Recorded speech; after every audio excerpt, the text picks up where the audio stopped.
सम्मानित साथियों, democratic liberty यानी लोकतांत्रिक स्वतंत्रता में मैं डॉक्टर अखिलेश कुमार आपका हार्दिक स्वागत एवं अभिवादन करता हूं। हम लोग बात कर रहे थे कि पहला जीव कब और कैसे आया। इसी संदर्भ में कई सिद्धांत प्रतिपादित हुए हैं, कई वैज्ञानिकों ने अपनी अपनी थ्योरियां दी हैं, अपने अपने सिद्धांत दिए हैं।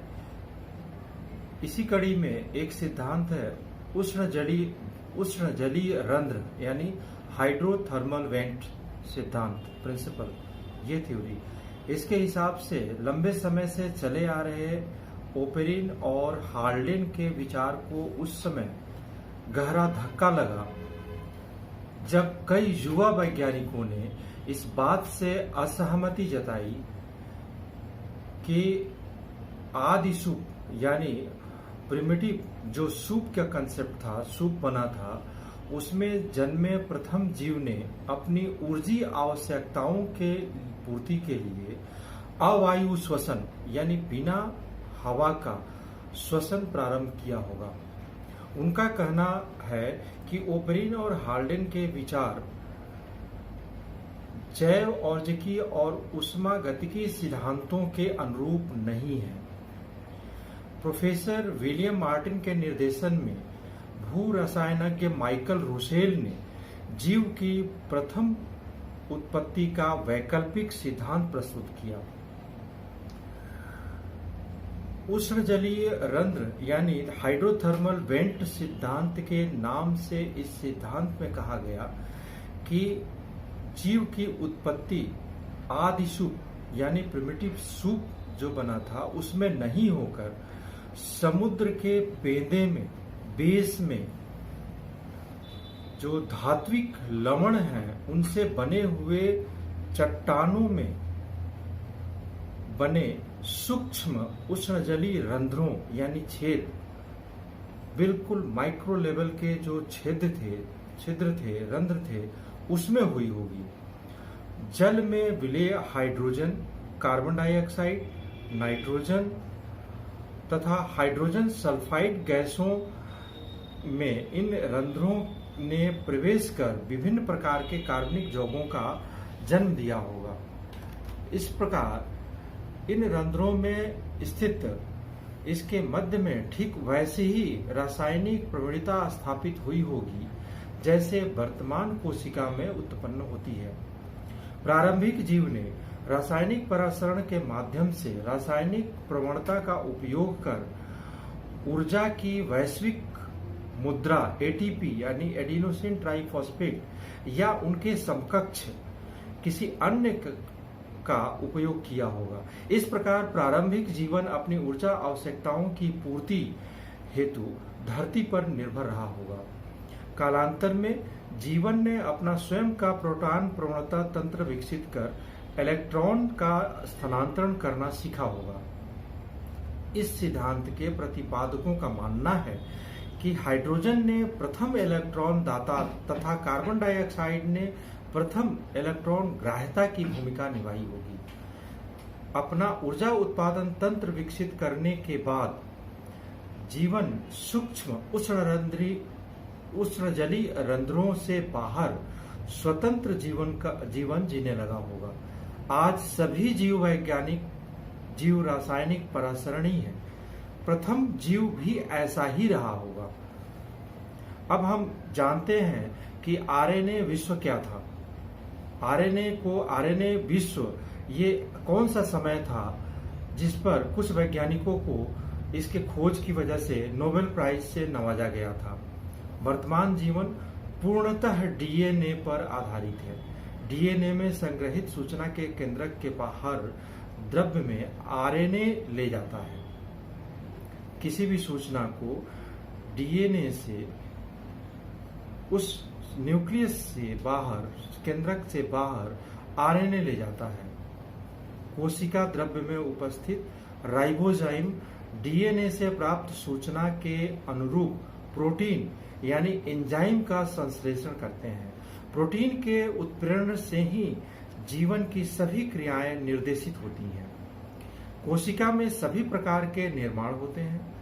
डीएनए के संश्लेषण में कई प्रकार के प्रोटीन यानी एंजाइम की भूमिका होती है। अतः यह प्रश्न उठना स्वाभाविक है कि जीवन विकास के क्रम से पहले डीएनए आया या प्रोटीन। बहुत संभव है कि जीवन की प्रारंभिक अवस्था में डीएनए नहीं था। आरएनए अपनी भूमिका के साथ डीएनए व प्रोटीन की भूमिका भी अभिनीत करता था। सन 1983 में थॉमस केच और सिडनी ऑल्टन ने स्वतंत्र रूप से कार्य करते हुए राइबोजाइम की खोज की। इन वैज्ञानिकों ने पता लगाया कि आरएनए को अपनी निर्माण व परिवर्तन में किसी प्रोटीन की आवश्यकता नहीं होती है।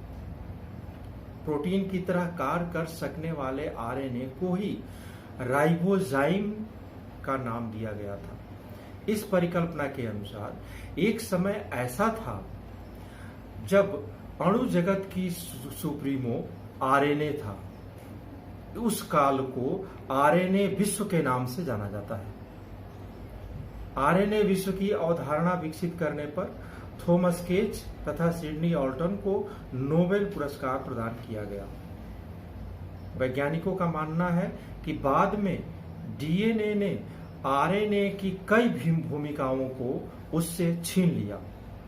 आरएनए के द्विगुणन तथा स्पाइलिंग आज भी सक्रिय है।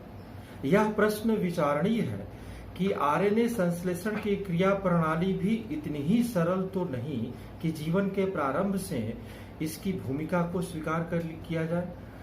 सन 2009 में जॉन सुदरलैंड ने जीवन पूर्व परिस्थितियों में आकस्मिक रूप से पायरिमिडीन न्यूक्लियोटाइड एकलक श्रृंखला यानी सिंगल स्पाइरलिंग का संश्लेषण संभव बताकर आरएनए विश्व की संभावना को बल प्रदान किया। प्यूरिन न्यूक्लियोटाइड एकलक श्रृंखला का संश्लेषण की संभावना प्रतिपादन अभी तक नहीं हुआ है।